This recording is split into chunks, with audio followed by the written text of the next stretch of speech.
Welcome to Experiments in Leadership. I am Sonu Bhasin. Experiments in Leadership is a space where industry leaders share their many thoughts and many stories about various facets of leadership. As always, before I introduce my guest today and get on with the conversation, I do want to urge all of you to subscribe to my channel. It has great conversations with some really interesting people, and it is free to you. So today's guest, Sanjaya Sharma, is part of the 1980 batch of the TAS. He is one of those rare people, I think, rare, who sold the concept of a business to Ratan Tata at a TAS gathering. And R&T bought the idea, and Sanjay got a company to set up and run. And run it, he did very well indeed. Tata Interactive Systems was the company that Sanjay set up and managed for many years. And the company was a pioneer in many things, including setting up the first website for the Tata Group. After his years with the Tata, Sanjay founded Recommender Labs, which focused on AI and ML. And this company was then acquired by KPMG. Currently, Sanjay reads a lot and plays chess and backgammon online.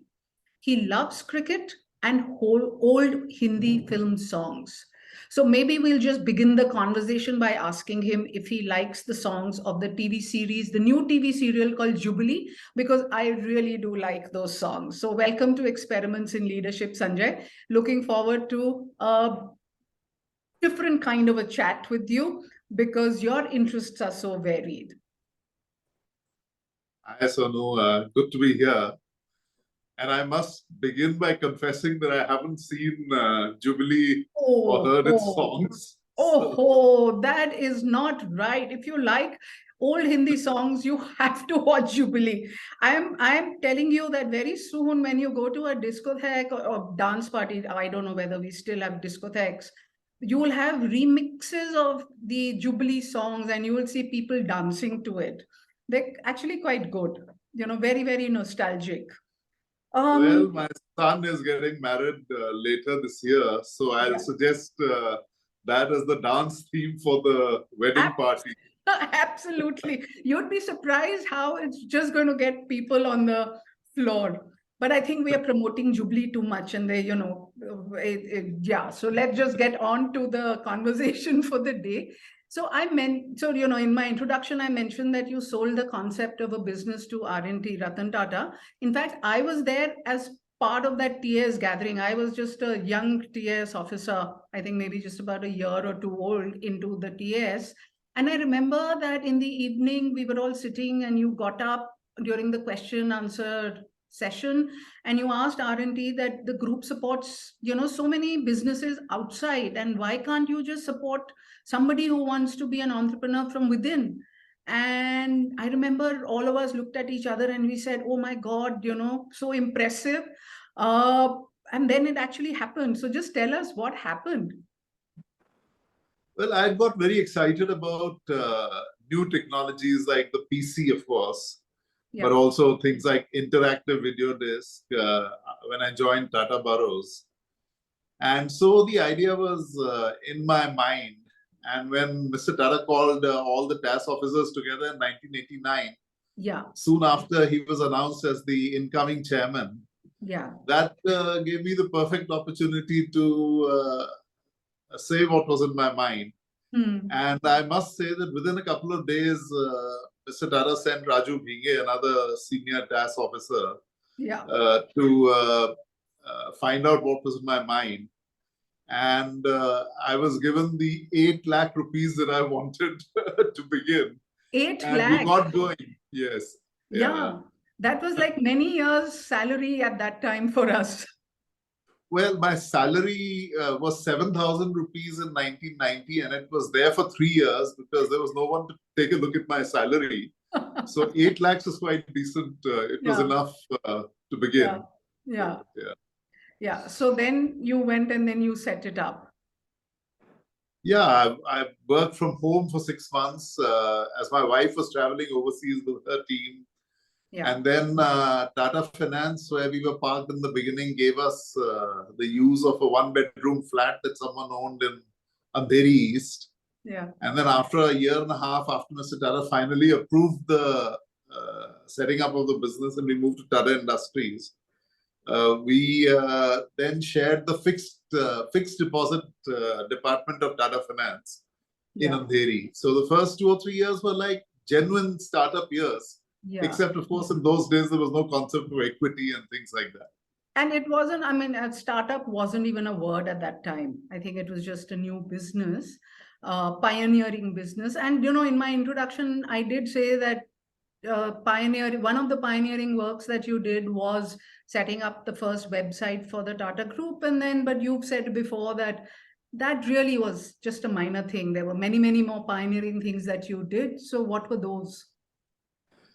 So, in the early 90s, the truth is that there was no discipline called, computer-based training or technology-based education, at least in India. Even in B.Ed and M.Ed, you were not taught concepts of instructional theory, really. So almost anything you did, almost every project that we got commissioned, was a step in a completely new arena. And so, of course, we are very proud of the fact that for the first 2 years, we initiated the Tata.com website. Yeah. But there were so many other projects that were first-time forays. For example, for MTDC and Kerala Tourism, we created a kiosk to guide tourists using Prologue, the AI language. So if a person had 2 or 4 hours free, where would that person go? And this kiosk was put at the airport. So there were lots and lots of such projects, which were all new and innovative, and it was stepping into an arena that was just unfolding. Just starting. And also, you've also said that, and you know, that besides KV Kamath, I think at that time, you actually had many senior women in leadership positions and that you groomed them to be future leaders. And I remember our past conversations, we were talking about that, you know, in the corporate world, KV Kamath and ICICI is seen as one major nursery for women leaders. And you say you were you were the other one. Would you call that an experiment in leadership that worked for you? I don't know if you could call it an experiment, but watching my mother, who was a double MA gold medalist in Sanskrit from BHU and MA Sangeeta Lanka. And then I was lucky to have Camellia as my first boss. Yeah. So and of course, my own wife was from the very beginning clear-cut about her career. Yeah. So it was not anything unusual. I would just look at women in the team as a natural occurrence in a sense. And so we were lucky because when we started Tata Interactive, of the first 4 people I got, 2 were women. One was a TAS officer, and the other was Shibani, who set up our graphics function. She was from NID. Yeah. So, but yes, I'm very proud of the fact that all through, whether it's Tata Interactive Systems or even Recommender Labs, about 3 out of 7 top leaders in each business were women. Yeah. And in fact, as they've left those businesses and gone elsewhere, they've all done very well. So yeah. So, you know, these days in boardrooms, a lot of the conversation is around gender and, you know, gender diversity and having more women in leadership positions. And it always evokes mixed reactions. I mean, leaders say that, you know, it's difficult and it gets tough for us. So if I look at this as an experiment in leadership, how can more leaders, male leaders or female leaders, get more women into senior leadership positions? Because this is clearly an experiment in leadership that needs to work. Sonu, I somehow can no longer see it. I didn't see it earlier as an experiment. And now I can no longer see it as an experiment. I mean, when you look at the range of jobs in all types of industries, if you were not considering women seriously for those jobs, as seriously as men with no distinctions, you probably wouldn't be able to make a top quality team. So I think times have luckily moved forward. And I no longer see it as an experiment. I see it as a necessity. And the teams which have a good mix would tend to have cultures that are going to be more successful. So. Right, right. So then, since this conversation is about leadership experiment that worked and a leadership that did not, which one would you like to start with? An experiment? Whichever you would like me to. Let's start with the positive. Let's start with the positive. An experiment in leadership or something that you did in leadership that worked for you. Well, I think the best example is Tata Interactive itself. Right. Because, when we began, there was no industry called education technology or computer-based training or multimedia training. Yeah. And as I said, there were no courses doing this. Yeah. So one of the early challenges was that we got people of different skills. Right. I was lucky we got 2 TAS officers, and TAS officers were very bright people who had done short assignments with me in Tata Boroughs. Right. And so they got excited about the possibility of setting up an entrepreneurial venture. And of course, they were very much there in 1989 at that event that you mentioned. Yes, yes, yes. And so they brought in management and marketing and project management skills. Right. Then Shibani got in design skills. We got the head of technology from the simulator at Tata Electric. Yeah. Because they've done a lot of training and simulation. Yeah. And very quickly we managed to win orders, and we broke even in our first year. Oh, it was a small profit of 2 lakhs on a revenue of 15 lakhs. Well, considering your seed capital was 8 lakhs, 2 lakhs was a good amount. Yeah, 8 lakhs was for the first 9 months, where we got a revenue of only 2 lakhs. So we made a loss of 6 lakhs. But in the second year, we made a profit of 2 lakhs, and then it kept growing, although it was, of course, a small specialized business. Yeah. But very quickly, with the growth and the pull of these very, very bright people that we got. So we got a terrific team of enthusiastic young people with lots of skills in their area. Yeah. And so Tata Interactive began to to quickly develop these strengths. Right. And of course, Mr. Tata was directly reviewing us for the first 8 years. And I probably end up having 3 review meetings with him in a year. How and he was quite careful about allowing us to go overseas. So it took us 2 or 3 years before we broke through in small orders overseas. And we focused on directions that he had indicated, like the repair, maintenance, diagnostics of machinery and equipment. Right.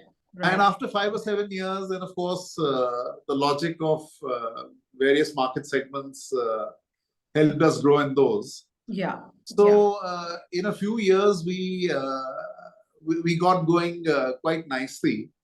But what I feel about the 25 years spent in Tata Interactive is that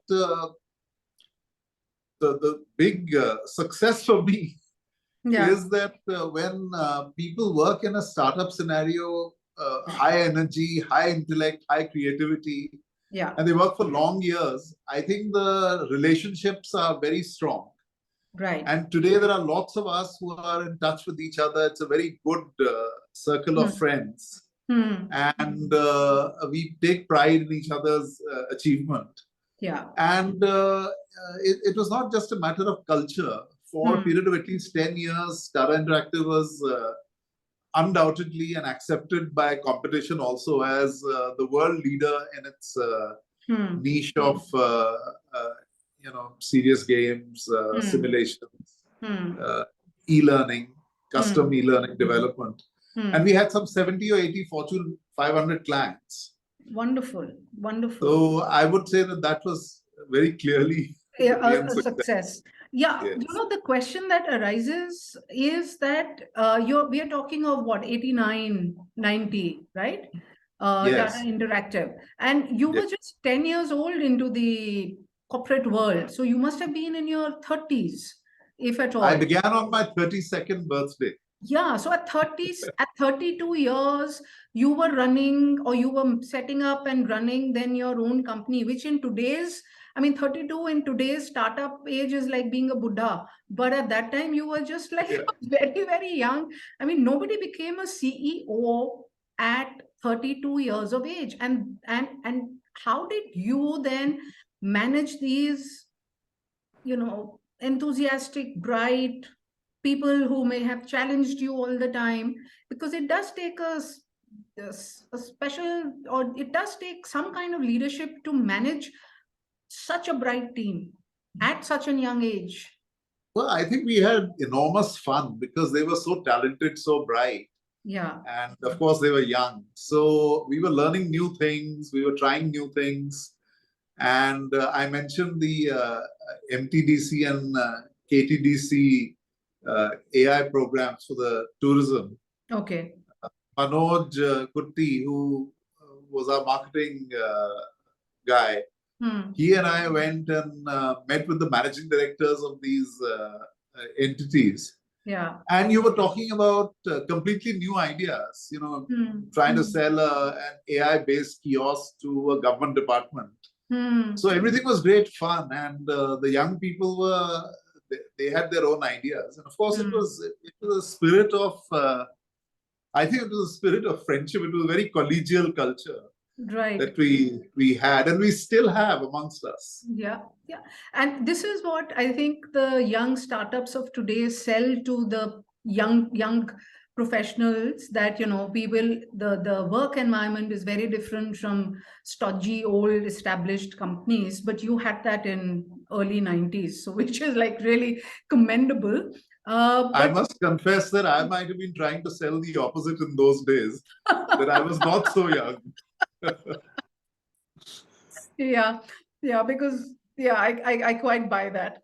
But since our conversation is also about an experiment in leadership that did not work, would you then talk about something that did not work for you when you look back? Yeah, there's no shortage of things to share, but I can definitely share one or two. Yeah. One which was without question a mistake at least one level, was us opening the Japanese market in the year 2004. And the logic was very clear. We were growing, we were profitable, we had a peculiar business model of heavy fixed costs. And so if you got enough orders to come up to that break-even level, any orders beyond that level would improve your profitability. Yeah. And so the idea was how to increase your revenue. Yeah. And one definite way of doing that was to get to new markets, and Japan was a big market. And we did things properly because we hired 3 outstanding elderly people in Japan who were terrific sales guys. And we also got a couple of young people who wanted to be in India, a boy and a girl who lived in Bombay and Pune, at the back end, so that they could help in translations too. And we had a US finance guy come over to Japan, and in the first year we got 6 or 7 pilot orders. And then it went a bit slow. So after 3 years, I decided to close it down. Yeah. Which then it just turned out to be a mistake of 3 years, although we got an exposure to the world of Japan. But I regret it because either we shouldn't have gone for it at all, which was beyond our capability at that stage, or I fondly think even now that if we had persisted, we might have developed a good market in Japan because there was a lot of goodwill and we had a good team. And actually, when I was in Tata Burroughs, about 10, 15 years before that, I had worked with my boss, Dr. Hebalkar and Supi, to send a fairly big team to Burroughs in Japan. Right.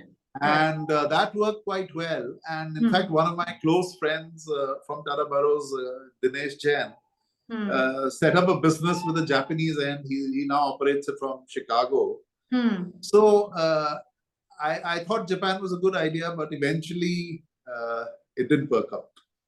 Yeah. So when you look back, I mean, what is maybe a couple of things that you can tell as learnings to the young managers, the professionals who are either looking at expanding into new geographies or are having problem in some geography and are wondering whether to stay on or not? How do they evaluate? How should they evaluate these situations and look at them before taking a call to either absolutely cut it or go on? It would depend quite a bit on the geography. So English-speaking geographies might be easier to break in and exit also, or replace people if you lost some key people. Yeah. But for non-English geographies like Japan, I think the key learning from this experience was, first of all, of course, evaluate very carefully whether you can sustain it. Right. But having gone there, I would say have the backing of your board and play a long-term game. So walking out in 3 years, there's no question that the first year was very good and the second and the third year were disappointing. And after 2 disappointing years, we thought we can't afford to have a negative trailing us. But had we gone on for another 3 years, Japan could have become, next to the US, a really important market. So, so patience and persistence, but with after calculating the pros and cons. I mean, seems like a no-brainer. And I should add another failure that galls me. So in the late 90s, when the dot-com boom happened, we created 5 websites. And we one of them was called Drive India. Drive about it cars. Drive India. Drive India. Okay. Yeah. And actually by about 98, 99, it achieved the #1 status by far in India amongst car sites. Oh, wow. And there was a quarter where we did some PR and we were covered in 400 publications, and it was doing a lot of things which would now appear to be commonplace, but it was a really good start in 98, 99. And here's one interesting aspect about the Tata way of doing things so properly. Yeah. So when we were doing the site, we were not productizing it and pushing the cost into the future. Right. We were expensing all the costs as we went along. One consequence of that was that when in 2001, 2002, the dot-com boom bust, and the rest of our business was growing very nicely. So in 2001, 2002, our revenues doubled, but the dot-com bust. Yeah. So it was very easy for me to close down Drive India and the other sites because there was no financial implication there. You know, we had expensed it all the time, and it looked like this dot-com boom is gone for a while. Yeah. And so it was really easy to close it, and we closed it. But looking back these 2 decades and more, I think that if he had let Drive India continue, it would have been, it could have been India's leading car site. Yeah, yeah. Just like Japan could have been a huge revenue center, what is and what could have been. Yeah, so these are interesting experiences. But before I close, I do want to ask you, Sanjay, how do you find time to read so much? I know what a prolific reader you are. We keep getting messages from you about which books to read and how good they are. How do you really think reading is a habit that everybody should inculcate? And B, how should people then find time to read?